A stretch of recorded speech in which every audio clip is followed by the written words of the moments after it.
The Aurora drifted through the void of space with her engines humming softly as Captain Daniel Wright stood on the bridge, watching the massive station grow larger in the viewport. Axiom Prime hung in the darkness like a jewel made of metal and light, spinning slowly against the backdrop of distant stars. This was supposed to be humanity's greatest moment, the day Earth would join the community of advanced civilizations that ruled the galaxy.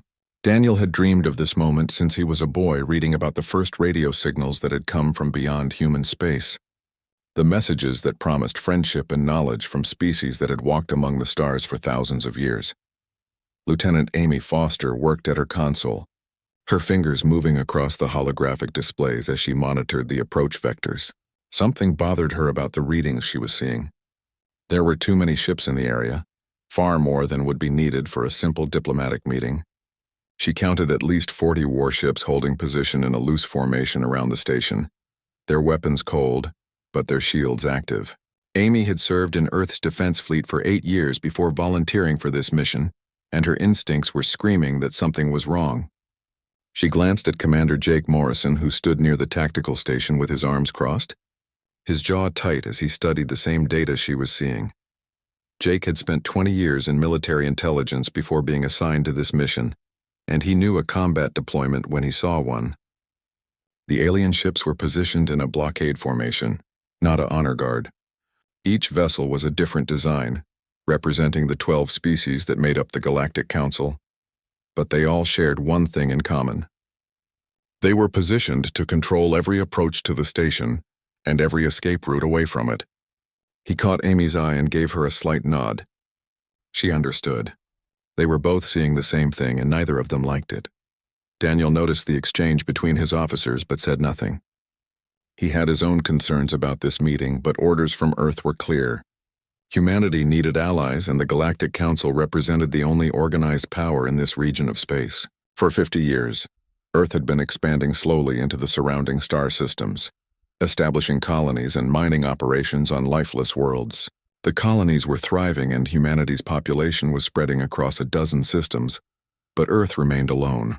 Every species they encountered was already part of the Council, and none would trade or communicate without Council approval. This meeting was supposed to change everything. The communication console chimed and a voice filled the bridge, translated by the universal language protocols that the Council had transmitted years ago. The voice was cold and precise, lacking any warmth or welcome. It instructed the Aurora to proceed to docking port 7 and reminded them that only Captain Wright and 2 escorts would be permitted to attend the Council session. All weapons must remain aboard the ship, and all recording devices would be confiscated at the entrance. Daniel felt his stomach tighten, but he acknowledged the instructions and ordered his crew to begin docking procedures. An hour later, Daniel walked through the corridors of Axiom Prime with Jake and Amy flanking him. The station's interior was impressive, with walls that seemed to be made of liquid metal that shifted colors as they passed.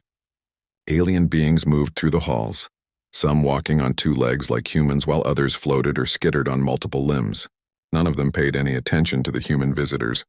They reached a massive door that irised open to reveal a circular chamber with a raised platform at its center. 12 seats arranged in a circle dominated the room, each one occupied by a representative of the Council species. Chancellor Thross sat in the largest seat, his reptilian features sharp and cold as his yellow eyes fixed on Daniel. The Vicari were the dominant species in the Council, their empire spanning hundreds of worlds across 3 spiral arms of the galaxy. Thross's scales were deep green with patterns of gold along his neck and shoulders, marks of his rank and authority. Beside him sat Ambassador Velkan of the Chitrix, an insectoid being whose carapace gleamed like polished black glass under the chamber's lights.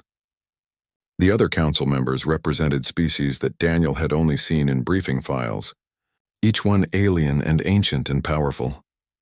Daniel stepped onto the central platform and began the greeting that Earth's diplomats had prepared, speaking of humanity's desire for peace and cooperation, of shared knowledge and mutual prosperity. Thross let him finish before raising one clawed hand for silence. The Chancellor's voice echoed through the chamber as he spoke, his words translated instantly into English by devices implanted in the human visitor's ears. He did not welcome Earth to the galactic community. Instead, he presented an ultimatum. Humanity must surrender all military vessels to Council custody within 30 days. All weapons research must cease immediately, and all existing weapons technology must be turned over to Council inspectors. Earth's colonies must accept Council governors who would oversee all activities and ensure compliance with galactic law. Humanity would be granted protected status, which meant they would be safe from external threats but would have no voice in Council decisions and no right to independent action. This was not negotiable. This was the price of survival. Daniel felt the blood drain from his face as he listened. This was not first contact. This was conquest dressed up in diplomatic language. He asked why humanity was being treated as a threat when they had done nothing to provoke hostility. Thross's response was simple. Humanity had developed too quickly and without guidance. Independent species were dangerous to galactic stability. Every race must accept Council authority or be brought into compliance by force. It had always been this way, and it would always be this way. Jake stepped forward and asked about the warships surrounding the station. Falcon answered in a clicking, buzzing voice that sent chills down Daniel's spine.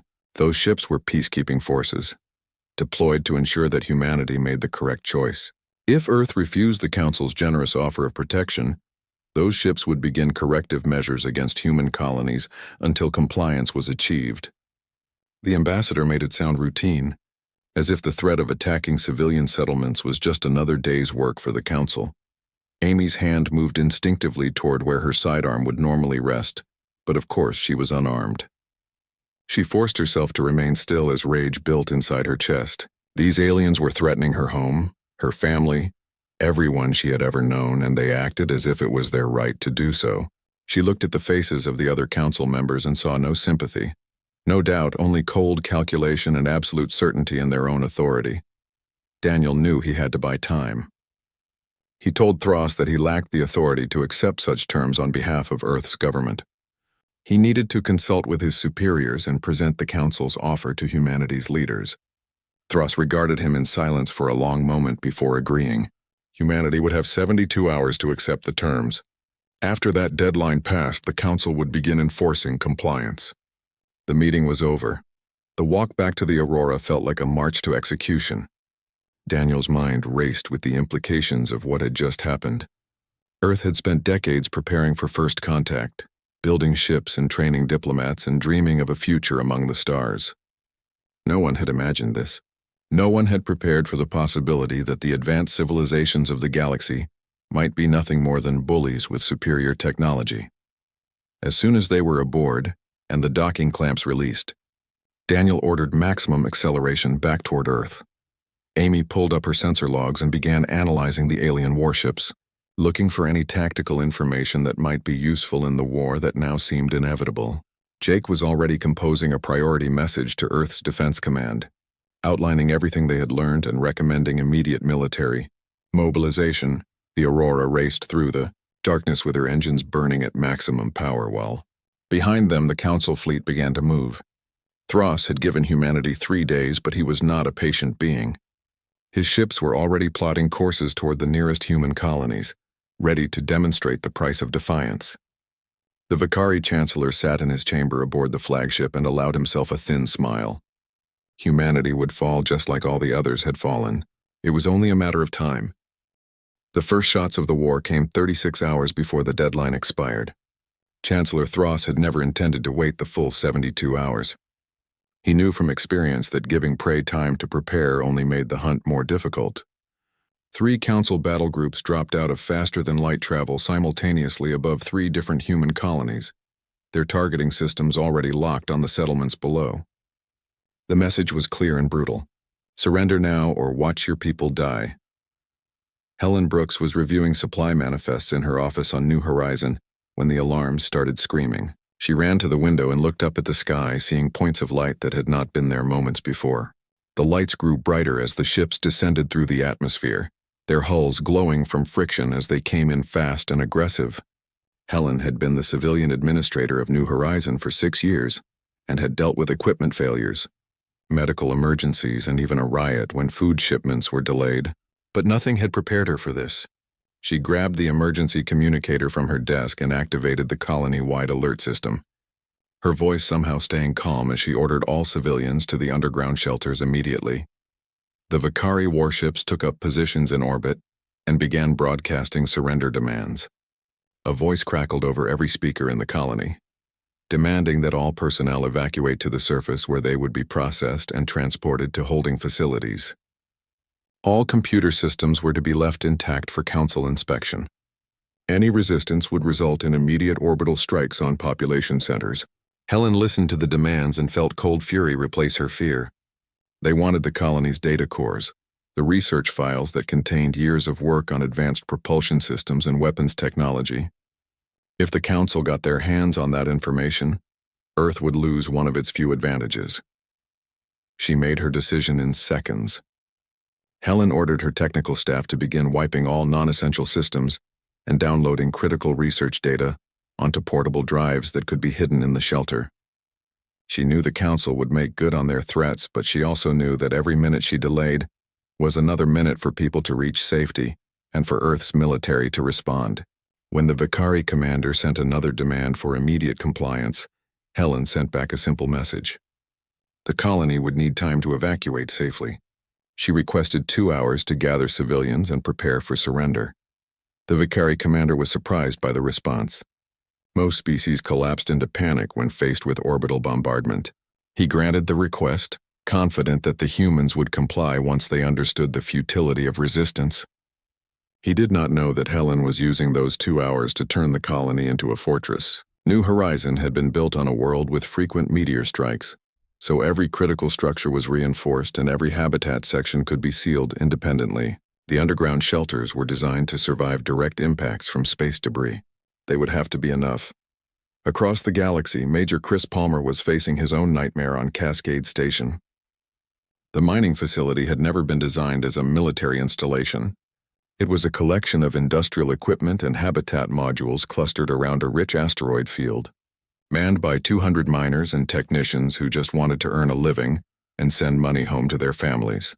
Chris commanded the security detail, which consisted of himself and 15 other personnel armed with nothing heavier than riot control weapons. When the Chitrix battle group emerged from faster-than-light travel and surrounded the station, he knew they were facing impossible odds. The Chitrix commander sent a boarding party, expecting easy surrender. Chris met them in the main docking bay with his entire security team. The alien soldiers were massive, each one standing over 7 feet tall with armored carapaces that could deflect small arms fire. They carried plasma weapons that could cut through bulkheads like paper. Chris stood his ground with a mining laser in his hands and told them that Cascade Station would not surrender. The Chitrix soldiers seemed amused by the defiance. Their commander ordered them to take the station by force and teach the humans the cost of resistance. What happened next would be studied in military academies for generations. Chris and his team had spent the hour before the Chitrix arrived, preparing every dirty trick they could think of. The docking bay was rigged with explosive charges meant for asteroid demolition, set to detonate remotely. When the first group of Chitrix soldiers pushed deeper into the station, Chris triggered the charges. The explosion was massive, venting atmosphere and sending debris and bodies spinning into space. The station shuddered from the blast, but the emergency bulkheads held, sealing off the damaged sections and preserving the rest of the facility. The Chitrix commander was enraged. He had expected a simple occupation, and instead had lost a quarter of his boarding party in the first 5 minutes. He ordered his ships to target the station's power generators, intending to leave the humans floating in the dark until they begged for mercy. Chris anticipated this and had already evacuated all personnel from the targeted sections. When the plasma beams lanced out from the Chitrix cruisers, they destroyed empty modules while the station's crew retreated deeper into the asteroid field. Chris turned Cascade Station into a mobile fortress, using the mining haulers as improvised warships. The big industrial vessels had powerful engines designed to move asteroids, and they had cutting lasers capable of slicing through solid rock. Chris loaded the haulers with demolition charges and sent them on collision courses with the Chitrix ships, piloting them remotely while his people hid in the asteroids. The first hauler rammed a Chitrix frigate at full speed, the impact breaking the alien ship's back and sending it tumbling out of formation. The second hauler missed its target, but detonated close enough to disable the cruiser's engines with shrapnel.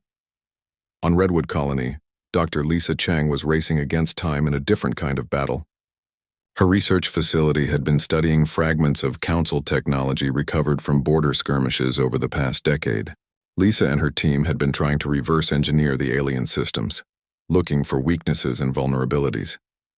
When the Council fleet appeared in orbit, she knew her work might be humanity's only hope. She began uploading everything she had learned to Earth's military network, compressing years of research into burst transmissions that shot out into space before the Council could jam the communications. Lisa discovered something crucial in those final minutes before the Chitric soldiers broke down her laboratory door. The Council's shield technology operated on a rotating frequency pattern that was elegant and efficient, but also predictable. If human weapons could be calibrated to match and disrupt those frequencies, Council shields would collapse like paper walls. She sent the data with a priority flag, praying it would reach someone who could use it. The soldiers found her at her computer, still typing as they entered. They dragged her away from the console, but the damage was done. The information was already gone, racing toward Earth at light speed. Admiral Richard Stone received the emergency transmissions in his office at Earth's orbital command station. He was a veteran of humanity's small conflicts with pirates and rogue settlements, but nothing in his experience compared to what he was seeing now. 3 colonies under attack simultaneously, dozens of alien warships, and a clear message that this was just the beginning. The Council expected Earth to fold immediately, to surrender rather than watch its people die. They had used this tactic successfully for thousands of years against hundreds of species. They did not understand humans. Richard had spent his entire career preparing for the possibility that Earth's expansion into space would eventually bring them into conflict with hostile powers. He had argued for military buildup when others called him paranoid. He had pushed for research into advanced weapons when politicians complained about the cost. He had demanded that every colony have defensive capabilities when civilians protested the militarization of peaceful settlements. Now all that preparation would be put to the test. Richard activated protocols that had been planned in secret for decades. Hidden shipyards across the solar system began launching vessels that most people did not know existed. Military transports carried troops and equipment toward the threatened colonies. Defense satellites that had been disguised as commercial platforms powered up their weapon systems. Earth's response was swift and overwhelming, not because they were better prepared than the Council expected, but because humans had spent their entire history preparing for war. The human defense fleet assembled faster than the Council thought possible. Within 6 hours of the first attacks, Earth had mobilized a force of 200 warships supported by countless smaller craft. They were not as large as Council vessels and their weapons were not as advanced, but they moved with purpose and precision that spoke of intensive training and careful planning.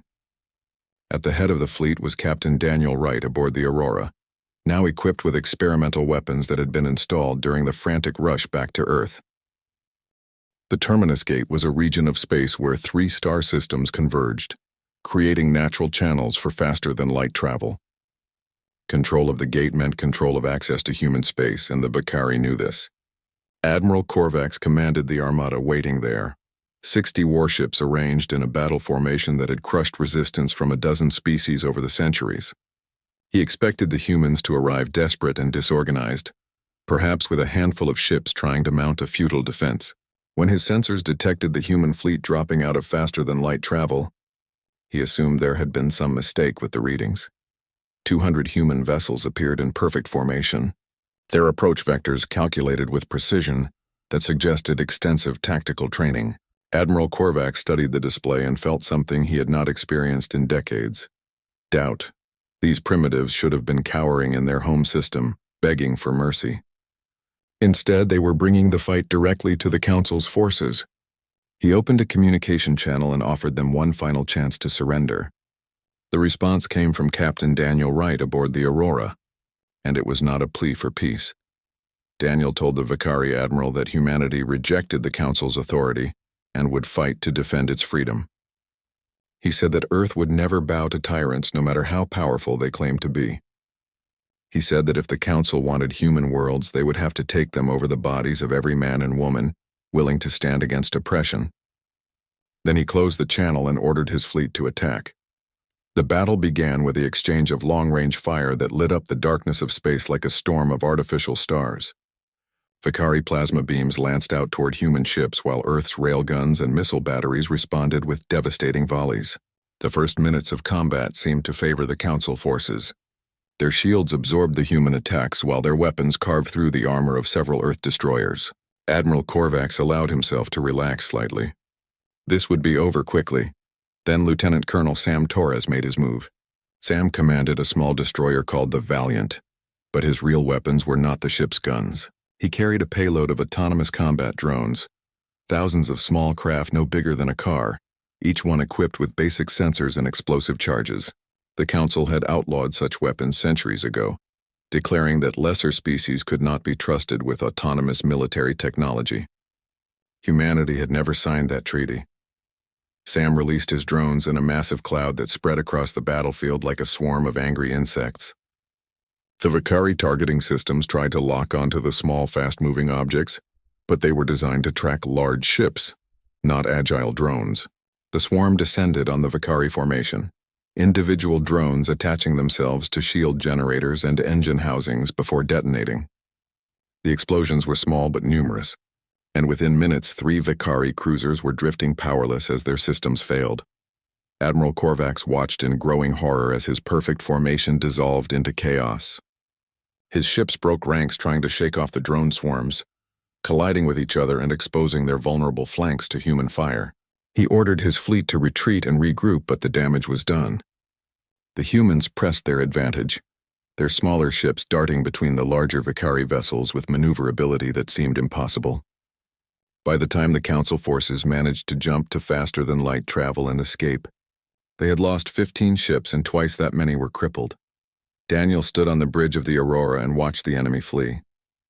His people were cheering and celebrating the victory, but he knew this was just the beginning. The Council would not forgive this humiliation. They would return with greater numbers and better tactics. But humanity had proven something important today. They could fight and they could win. While the battle raged at Terminus Gate, Intelligence Officer Karen White was working in a secure facility deep beneath Earth's surface. She had been analyzing intercepted Council communications for months, trying to understand the aliens' language and culture. The invasion had provided her with vast amounts of new data, as Council ships broadcast orders and reports across their networks. What she discovered in those transmissions made her blood run cold. Karen found references to dozens of other species that had faced the same ultimatum humanity received. Some had surrendered immediately and been absorbed into the Council as client states, their technology confiscated and their military disbanded. Others had resisted and been destroyed, their worlds bombarded until nothing remained but ruins and graves. The Council maintained power through a simple strategy. They prevented any species from developing technology that could threaten their dominance. She dug deeper and found even more disturbing information. The Council's member species were not allies but subjects. The Chitrix had tried to leave the Council 2 centuries ago, and their home world had been placed under blockade until millions starved and the government capitulated. The Silvari had attempted to develop independent faster-than-light technology, and their research facilities had been destroyed in orbital strikes. Every species lived under the constant threat of violence disguised as peacekeeping. Karen discovered that the Council's attack on humanity was motivated by fear. Human technology had developed without Council oversight, following paths that the aliens had never considered. Earth's computers were faster, human artificial intelligence was more sophisticated, and human weapons were built on principles that the Council had dismissed as impossible. If humanity was allowed to continue advancing independently, within a generation they would surpass the Council in every meaningful way. She compiled her findings into a comprehensive report and sent it directly to President Nathan Cole. The president read the document 3 times, each reading making him angrier. He had hoped that the conflict with the Council was a misunderstanding that could be resolved through negotiation. Now he understood the truth. This was not a misunderstanding. This was extermination dressed up as law enforcement.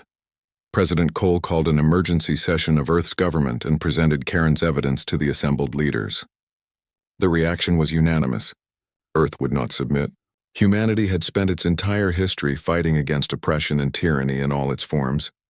They would not stop now just because the tyrants came from other worlds.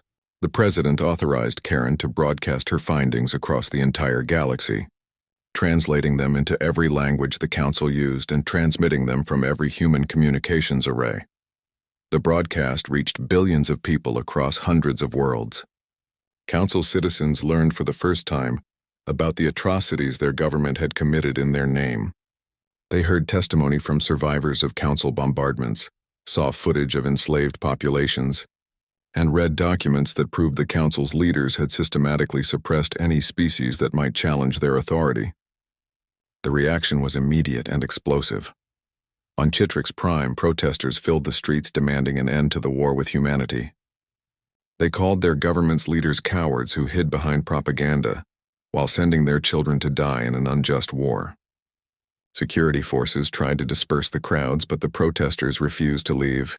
Similar demonstrations erupted on a dozen other council worlds as citizens questioned everything they had been told about their benevolent government. The Silvari went further. Their representative to the council, an elder diplomat named Varesh, sent encrypted messages to human commanders offering intelligence about council fleet movements and defensive positions. Varesh explained that his people had suffered under council rule for 300 years, their aquatic civilization stripped of resources to fuel council expansion. They saw in humanity a chance for liberation, and they were willing to risk everything to support Earth's resistance. Admiral Richard Stone received Varesh's intelligence and began planning Operation Defiant Storm, a coordinated strike against council logistics networks. He understood that humanity could not win a war of attrition against an enemy, with hundreds of worlds and countless ships. Earth's only chance was to disrupt the Council's ability to wage war, to cut their supply lines and destroy their infrastructure faster than they could rebuild. He assembled special operations teams led by Commander Beth Harper, a veteran of covert missions who had operated behind enemy lines during Earth's various small conflicts. Beth and her teams trained for weeks studying Council technology and tactics, learning to think like their enemies. When they were ready, Admiral Stone gave the order and Operation Defiant Storm began. Human stealth ships penetrated deep into Council space, avoiding patrols and sensor nets through a combination of advanced technology and careful planning. Beth's team hit a major Council supply depot in the Kepler sector, destroying stockpiles of ammunition and fuel that were meant to support the invasion of human space. Another team sabotaged a communications relay station, cutting off Council commanders from their fleets for crucial hours. A third team infiltrated a Council research facility and stole data about alien weapons technology. Commander Beth Harper floated in the darkness of space outside a Council military installation, her suit's active camouflage making her nearly invisible against the stars. She watched the patrol ships pass below her position, their sensors sweeping the area in predictable patterns that her team had been studying for days. Beth had led special operations teams on 20 different missions since Operation Defiant Storm began, but this target was the most important yet. The facility below manufactured the command modules that coordinated Council fleet movements across entire sectors.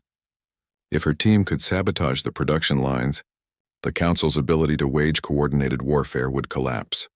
She signaled her team with a coded laser pulse, and they began their descent, using tiny maneuvering thrusters to guide themselves toward a maintenance airlock that Silvery intelligence had identified as vulnerable.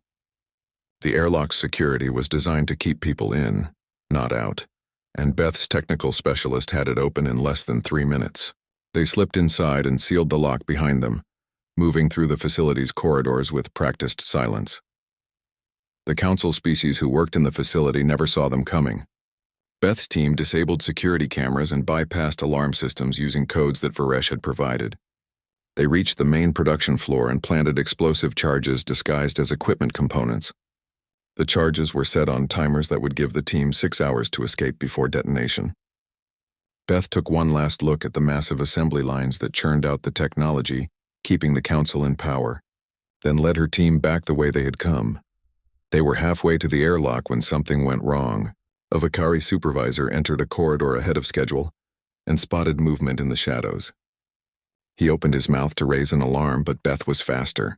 She crossed the distance between them in 3 quick strides, and her hand clamped over his mouth while her other arm wrapped around his throat.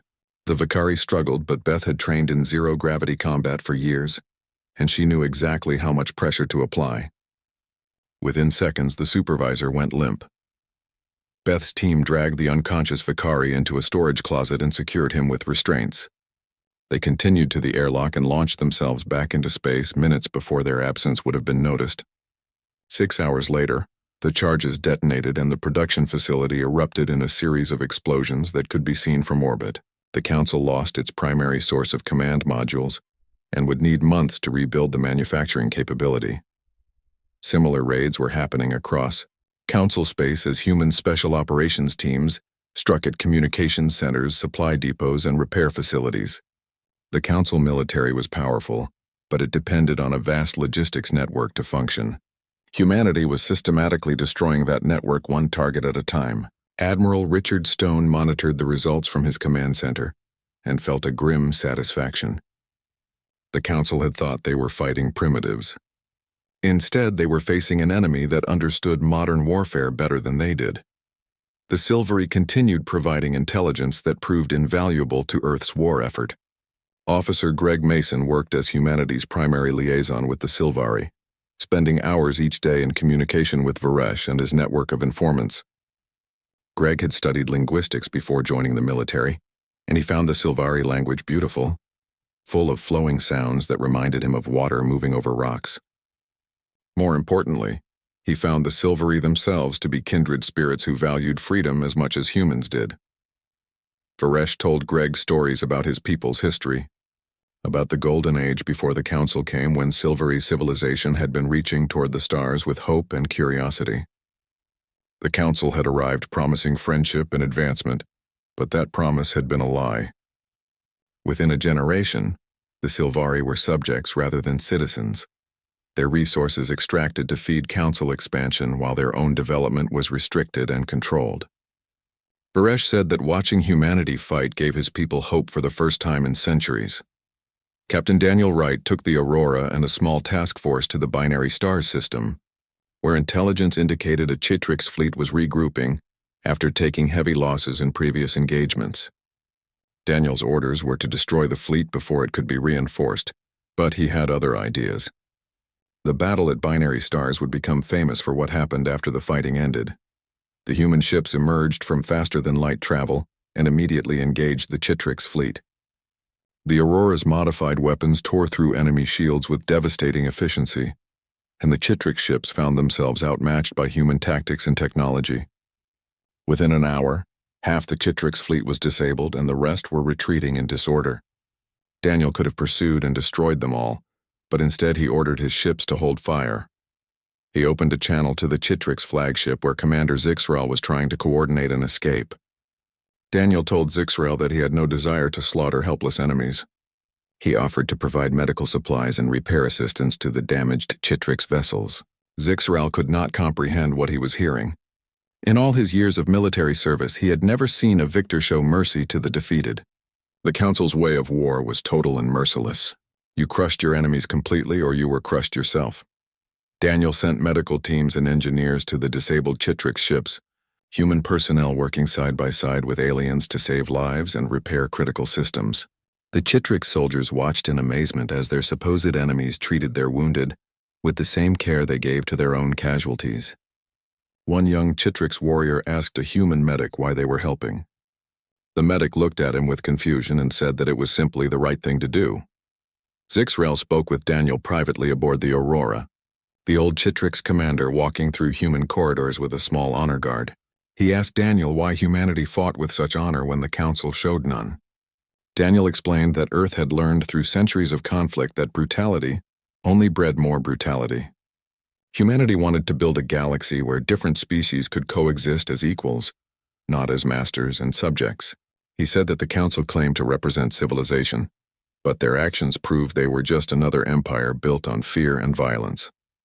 The conversation lasted for hours, and by the end of it, Zixrael had made a decision that would change the course of the war. He told Daniel about the growing dissent within the Chitrix military, about commanders who were tired of serving Chancellor Thros and his endless wars of conquest. Many Chitrix had families on worlds that were suffering under Council resource extraction. They fought because they had no choice, but their loyalty was fragile. Zixrael said that if humanity could prove they offered a better path, Many Chitrix would join them. Daniel sent this information to Admiral Stone, who immediately began planning ways to exploit the division within Council ranks. Meanwhile on Earth, scientist Dr. Raymond Cole was putting finishing touches on a weapon that would change everything. Raymond had been working on the project since the war began, building on Dr. Lisa Chang's research about Council shield frequencies. His creation was called the Quantum Disruption Network, and it could disable every Council ship within light seconds, without destroying them. The technology worked by creating a cascading field that interfered with the quantum processors. Council ships used for everything from navigation to life support. Affected ships would simply stop functioning, floating dead in space until their systems could be manually rebooted. It was the perfect non-lethal weapon, capable of winning battles without the mass slaughter that would make peace impossible later. Admiral Stone authorized deployment of the first quantum disruption network devices to frontline units. The technology was still experimental and risky, but the potential benefits were too great to ignore. If humanity could defeat Council forces without killing them, it would prove that Earth fought for principles rather than conquest. The device was first used in the defense of the frontier colonies, 6 human settlements that Council forces had surrounded and were slowly strangling with blockades. Colonel Susan Price commanded the defense, a tough veteran who had held her outnumbered forces together through weeks of constant skirmishes. She received the Quantum Disruption Network with skepticism, but was willing to try anything that might save her people. When the next Council attack came, Susan activated the device. The effect was instantaneous and spectacular. Every Council ship within range simply went dark, their engines cutting out and their weapons falling silent. The attacking fleet drifted helplessly while Susan's forces moved in, boarding the disabled vessels and taking their crews prisoner. Not a single person died in the engagement, human or alien. The prisoners were treated well, given food and medical care and comfortable quarters. Susan made sure they could communicate with their families back home, assuring loved ones that their soldiers were safe. Many of the captured Council troops were confused by this treatment. They had been told that humans were monsters who would torture and kill prisoners. Instead, they were being treated better than their own military treated them. Chancellor Thross sat alone in his command chamber aboard the fortress station Nexus Prime and watched his empire collapse around him. Reports flooded in from every sector telling the same story. Protests on Council worlds had turned into open rebellion. Military commanders were refusing orders or switching sides to join humanity. Supply lines were broken and communication networks were failing. The Council that had ruled the galaxy for millennia was falling apart in a matter of months. Thross made his final decision with the cold calculation that had kept him in power for so long. If the Council could not maintain its dominance through intimidation, then it would maintain control through terror. He issued orders for the largest military operation in Council history. Every available warship was to assemble and proceed directly to Earth. The human homeworld would be destroyed completely, turned into a lifeless rock that would serve as a warning to every species in the galaxy about the price of defying the Council. The armada that gathered at Nexus Prime was massive, over 500 warships representing every Council species. It was the largest fleet ever assembled, and its firepower could reduce a planet to ash in hours. Admiral Korvax commanded the fleet, and he felt no enthusiasm for the mission. He had lost too many ships and too many soldiers fighting humans. He knew this attack would succeed through sheer numbers, but he also knew it would make the Council into monsters in the eyes of the entire galaxy. Still, orders were orders, and Korvax had spent his life following orders. The armada jumped to faster-than-light travel and began the journey toward Earth. Intelligence suggested the journey would take 3 days, enough time for the humans to detect the fleet's approach, but not enough time to evacuate their homeworld. Thross calculated that faced with extinction, humanity would finally surrender. If they did not, then Earth would burn and the Council would rebuild its authority on the ashes of human civilization. Admiral Richard Stone received warning of the approaching armada from Silvery Scouts, who had been monitoring Council fleet movements.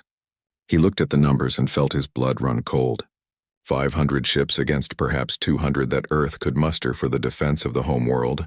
The odds were worse than anything humanity had faced so far. But Richard had not survived decades of military service by giving up when things looked impossible. He began issuing orders with the calm efficiency of a man who had prepared for this moment his entire career. The human defense fleet assembled in orbit around Earth, every available ship taking position in a defensive formation that stretched from the Moon to Mars. Civilian vessels were evacuated from the solar system, and emergency shelters on Earth were filled to capacity.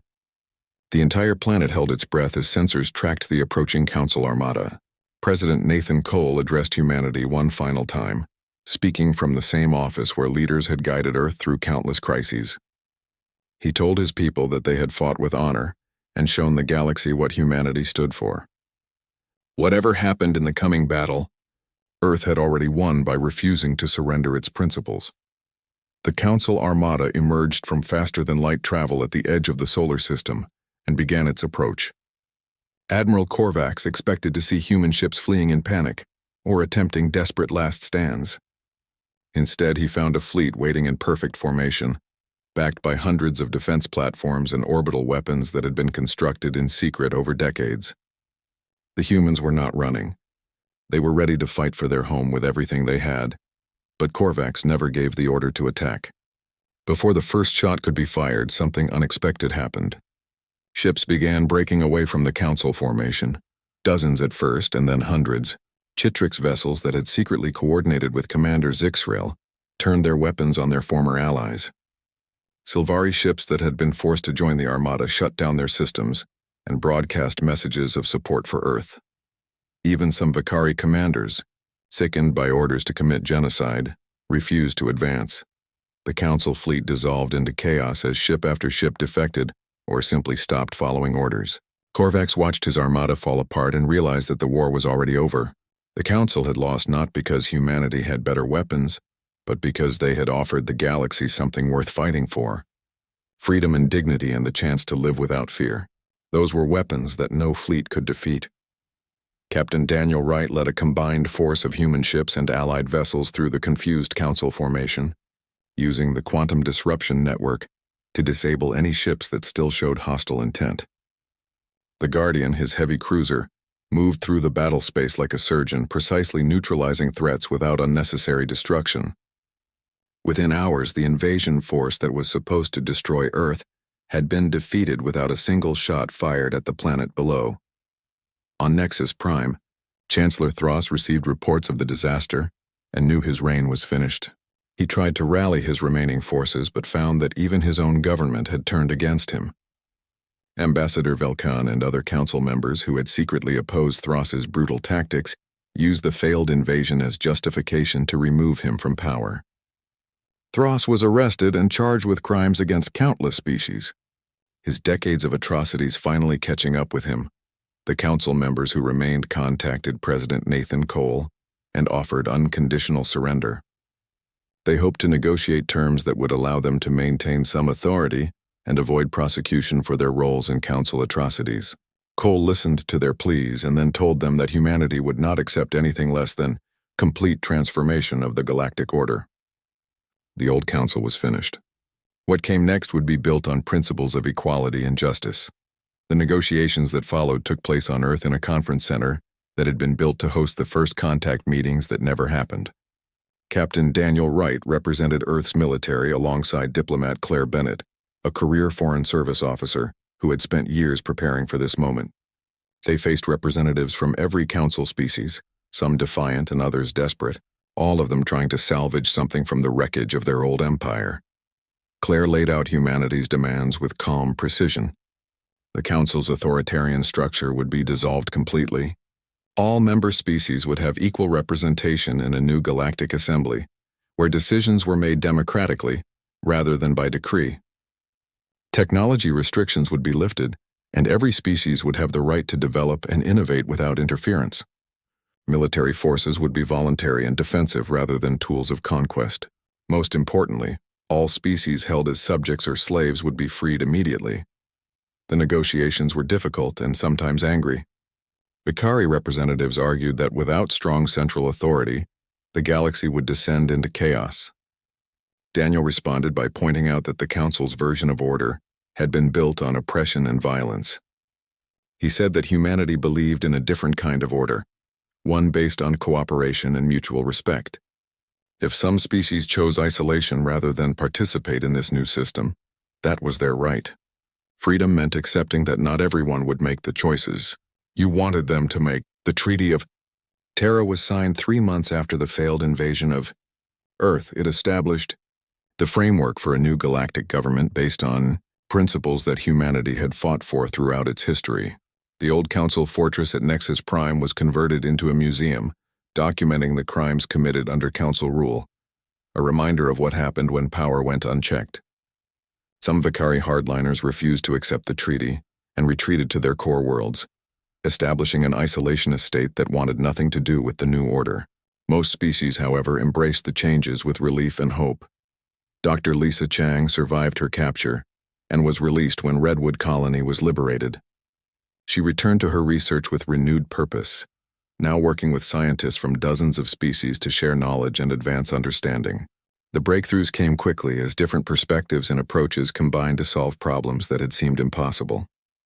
Technology that the Council had suppressed for centuries was rediscovered and improved. The galaxy entered a period of rapid advancement that historians would later call the Great Renaissance. General Paul Martin led the effort to liberate occupied colonies and free enslaved populations. He found that most Council occupation forces surrendered willingly, relieved to be released from service to a government they no longer believed in. The freed populations needed help rebuilding their worlds and economies, and Earth provided assistance without demanding anything in return. Humanity had learned from its own history that true peace required helping former enemies become prosperous partners. Lieutenant Karen White continued her intelligence work, but now she focused on hunting down war criminals who had committed atrocities under Council authority. She worked with investigators from every species to document crimes and bring perpetrators to justice. The trials were fair and thorough, establishing precedents for international law that would guide the galaxy for generations.